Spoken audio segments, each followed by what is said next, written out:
All right, today on this show, back actually in the studio, Tyler Elstrom, the real estate ADHD coach.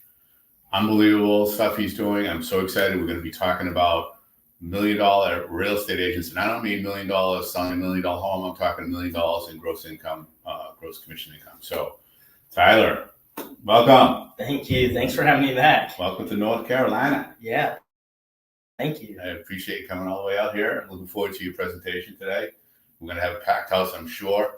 We have big questions. So I know last time we spoke, if you're watching this for the first time, you haven't seen Tyler, please go back into the other recordings that I have. Find our interview with him. It's phenomenal. Anybody who has ADHD, or if you know somebody who has ADHD, watch it.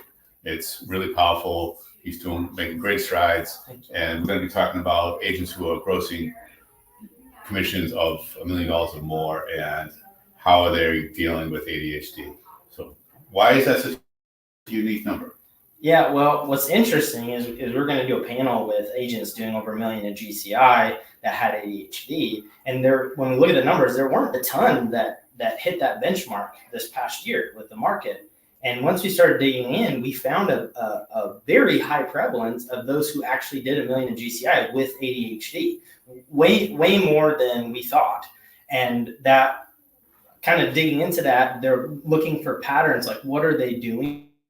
Because it's not the same thing that someone without ADHD would do, right? You're getting in your joy zone. You're actually going to leverage and get assistance way earlier than you would if you didn't have ADHD. You're going to get like really real with how your symptoms show up and get tools and accommodations in place. I mean, I can keep going. Yeah, no, it's crazy. Let's stop on that one. You hit something very, very powerful. And coaching agents all the time, been doing it for a bunch of years. One of the things that a lot of agents are afraid to do is give up power of every little thing, right? Mm-hmm. And leveraging allows them to actually expand their business, and any good leverage is going to bring multiples back in dollars, correct? So why is it that they are kind of seeing that earlier? So one key term is opportunity costs. So if you, like, let's say you pay somebody $20 an hour to do something, and with ADHD, that thing is a lot harder for you. Doing the detail work, it's going to pull from your fuel tank. And so you're paying them $20 an hour. If you're not, you're saving $20 an hour. But if you took 20 hours a week and you focus it on things that are in your joy zone, like lead generation that's fun and things you want to do that you're passionate about, maybe partner with a charity, something like that, what happens is instead of saving $20 an hour for 20 hours a week, which is what, like $400, you get 20 hours to focus on your projects and lead generation. So in a week, if you spend 20 hours doing lead generation on something you love, and you have the hyper focus ability and the passion and that internal motor that never slows down, which is what a lot of us have, you're going to have so many more closings. So even if you had one closing after 20 hours of lead generation, let's say your commission check was $10,000, right? You're saving $400 by doing it yourself, but you're losing $10,000. So the opportunity cost is $10,000 minus $400. What's that number? $9,600. So you're paying $9,600 to do your own admin if you don't leverage early. That's brilliant. That's brilliant.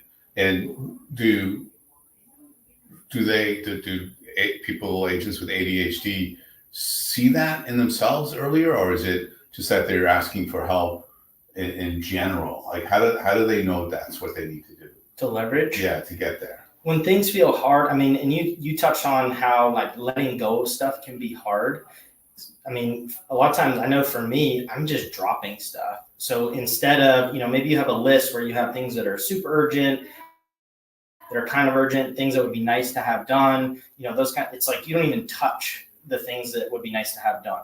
You don't even get your website going. You don't even work on SEO. You don't even get to touch your branding. You're just constantly kind of putting out fires. Gotcha. You've already waited too long. So you want to do it as soon as you can afford it. I recommend, at least 2 to 3 months of expenses in the bank before you do that. And then, even if you can get a virtual assistant from the Philippines, and with the currency exchange rates, that's a great rate for them. And you can pay them $7, $10 an hour. They can send their kids to school. And I have a whole team, and they're part of the reason why I'm where I'm at, of virtual assistants. Nice. It's a no-brainer. Now, is managing the assistants a struggle for ADHD? Great question. So one, training is hard. With the hair I have, I might pull it out. So what I do is I find someone else who's an amazing, and I leverage that to them. So I'll pay them to train mine. Okay. I will leverage, because my ADHD, the hard parts are literally debilitating. Like I have trouble feeding myself sometimes. And so I get a meal service and I get a cleaner that comes. And so I'm really, really good at a few things, and a lot of things are hard for me. So I stay in my lane, and that's why I'm where I'm at. So managing them, once you get to like 4 or 5, you never want to manage more than 4 or 5 people. Then you take somebody with leadership, and boom, then they manage them for you. That's fantastic. So you had to train that person to train the others, though. Kind of, unless you can leverage it out. leverage. That's yeah. And I mean, hire slowly, make a really good choice, and they're the ones pushing me. They're the ones saying, hey, you forgot this. Hey, what about this idea? That's what I'm looking for. Give me talent, and I will stay loyal to them for years and years and years, and put their kids through college, and it's a symbiotic relationship. Well, let's talk about the hiring process. Mm-hmm. That takes time and it takes focus. Mm-hmm. How does that work? With a system. Yeah. So there's a couple things. I mean, I like to basically, I have instead of saying, oh, let me interview, let me see, I have a website that people go to, and they fill out the forms. They take the disc. There's like a personality assessment. You can have them do that, have them fill it out. You can have a Calendly link in that where they book a time with you. You've never even talked to them. They've gone through all that, and they book a 15-minute time. And then you can tell in 15 minutes if you want to work with them and go to the next step or not. And so what that does is, one, I can see that they follow directions. They can fill out a Google sheet. They can fill out a personality assessment. They book time on Calendly. Are they on time or not? Right? I've done all that before I've even talked to them. So you already know they're responsible. Yep. In that way. So again, like I'm saying, systems, the more your symptoms show up, the more you need systems. And once you get in place, then it's done, and you can just go to the next thing. Great. What other attributes are you seeing that these successful agents have in common? So they're leveraging. This is really interesting. They actually did a study with this, and this 75% or more of their business is coming from 3 sources. Okay. So a lot of us can go, oh, I got to do this. I got to specialize in first owners and open houses, and let me do online leads and SEO. No, what would happen if you just chose your 3 that are in your joy zone, that are easy for you?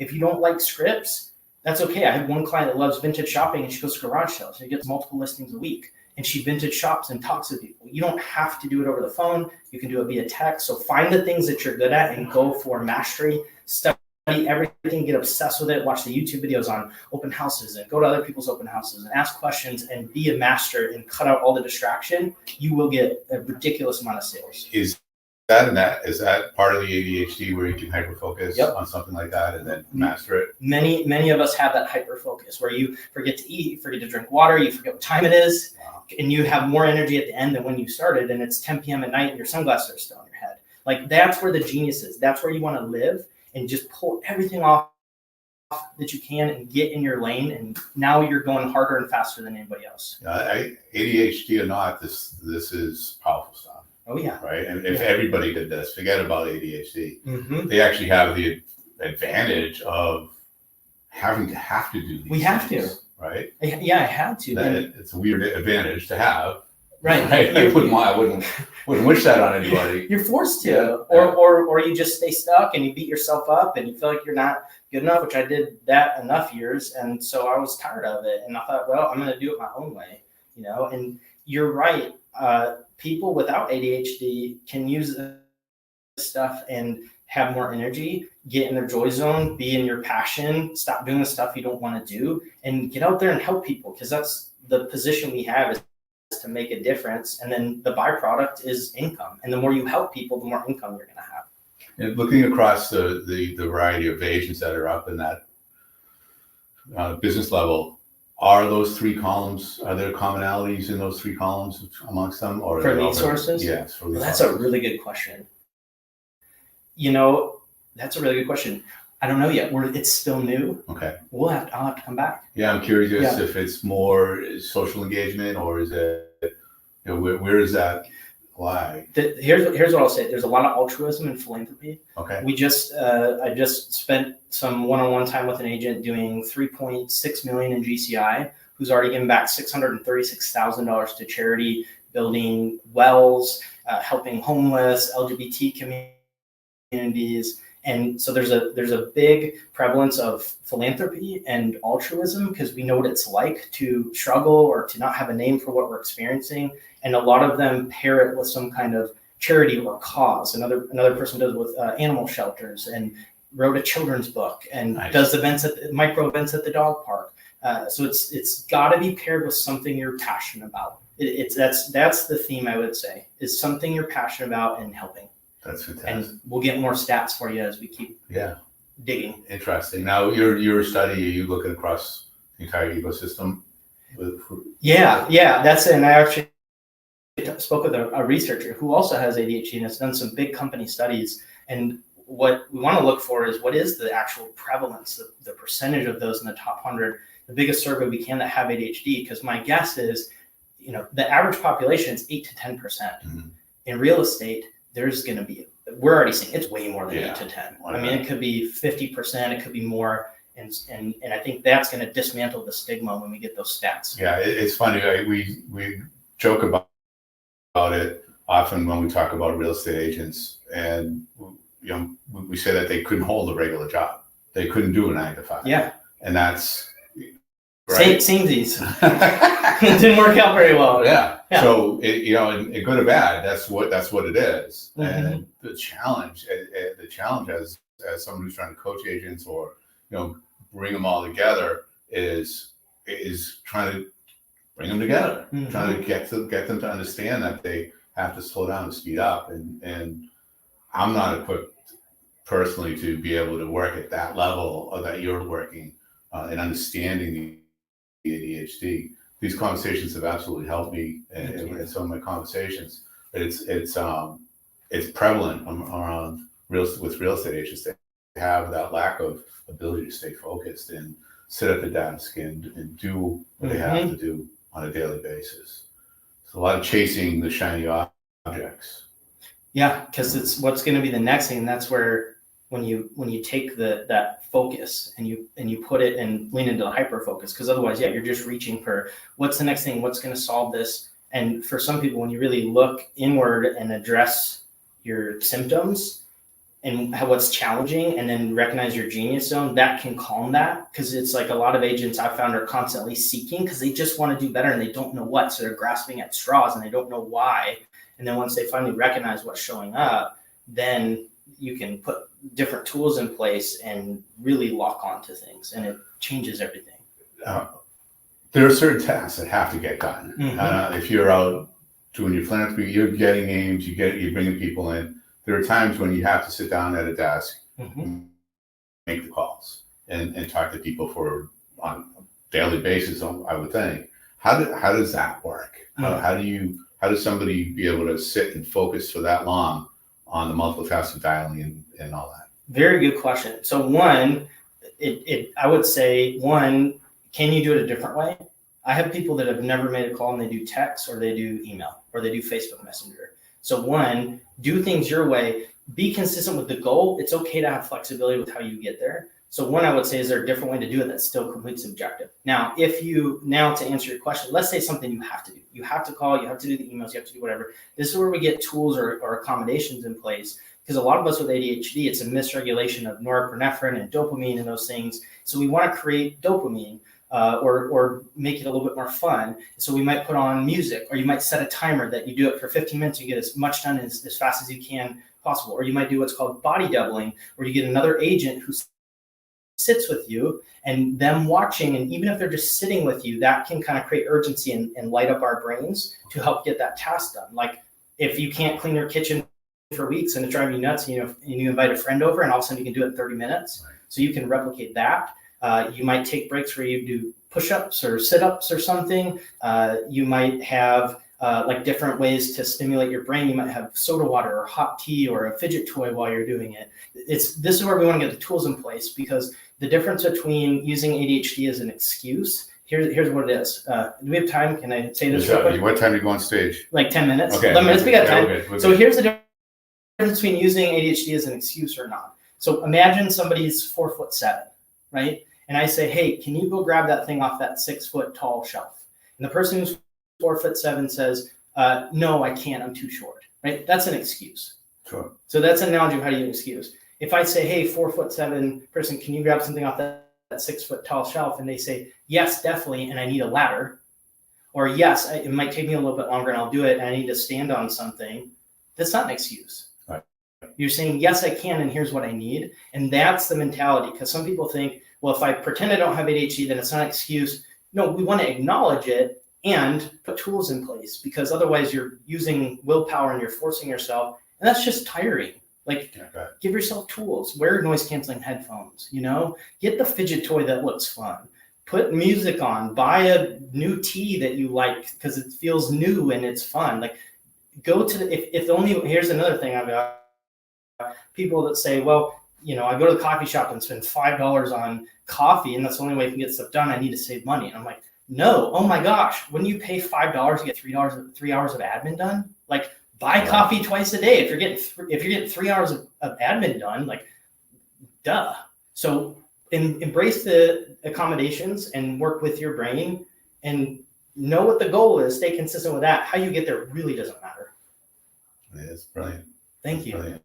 Thank you. So you've learned all this by having hyperfocus on ADHD and real estate agents. Why, sure I have. How'd you know? and have you been coached on how to coach in this realm, or is this something that you're forging ahead and creating on your own? I've had really wonderful coaching training, not ADHD specific. And so I had an ADHD coach for a little bit, which taught me some of the things I did like and some of the things I didn't. And then I'm a professional member of the 3 top ADHD organizations in the country.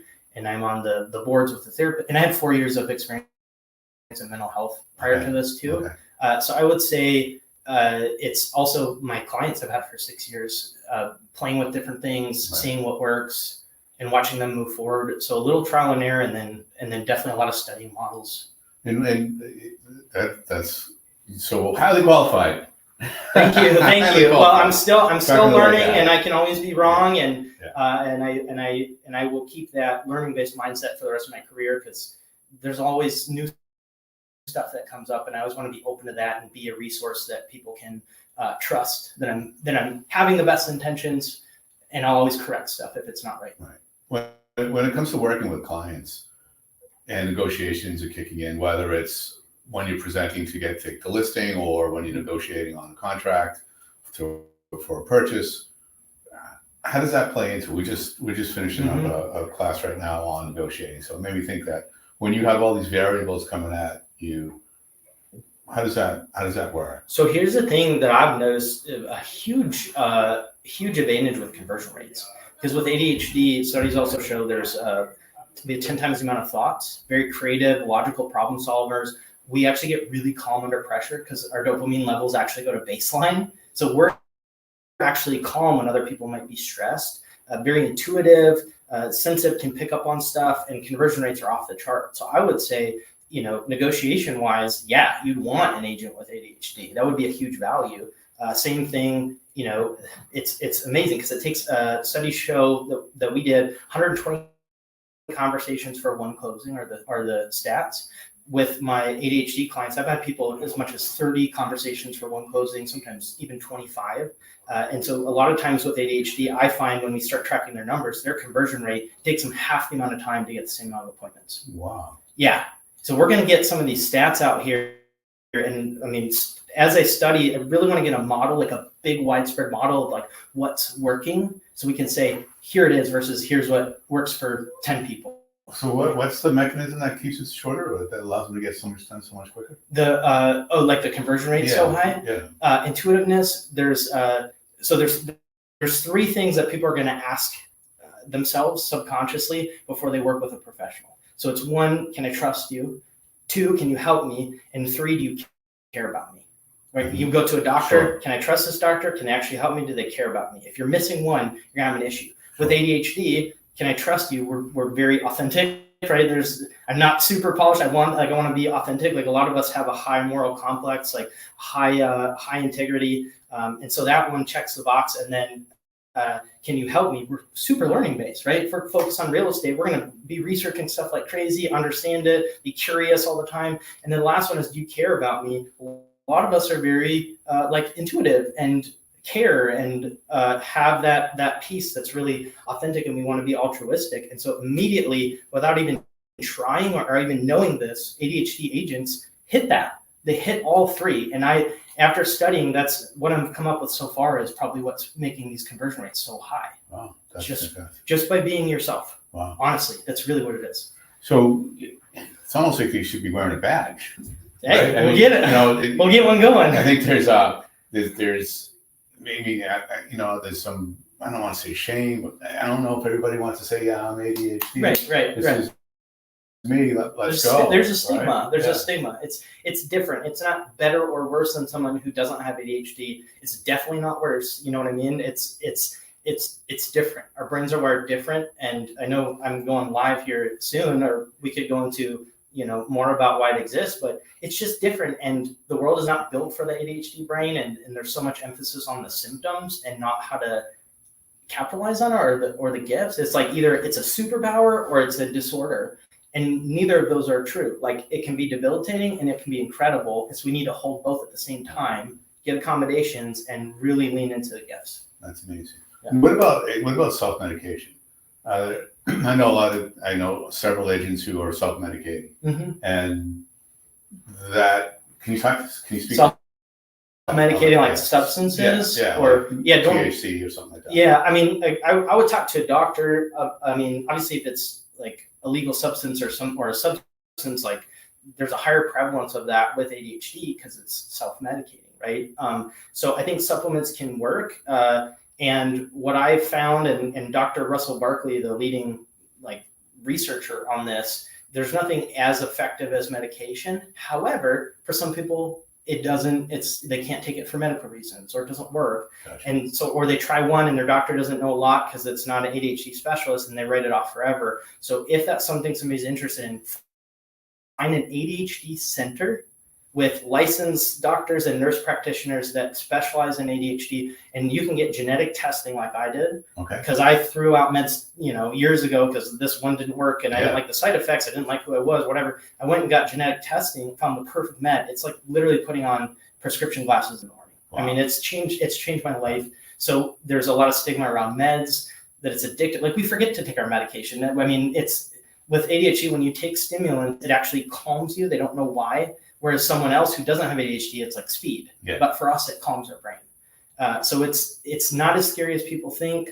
It's a choice between you and your doctor. And genetic testing, if you've had bad experience with meds, that was totally worth getting. Okay, cool. So yeah. Well, that's in there. You got to get up on stage. You. Well, thanks for warming me up for the appearance. All right. Thanks for coming on. Yeah. Be your best. Have fun.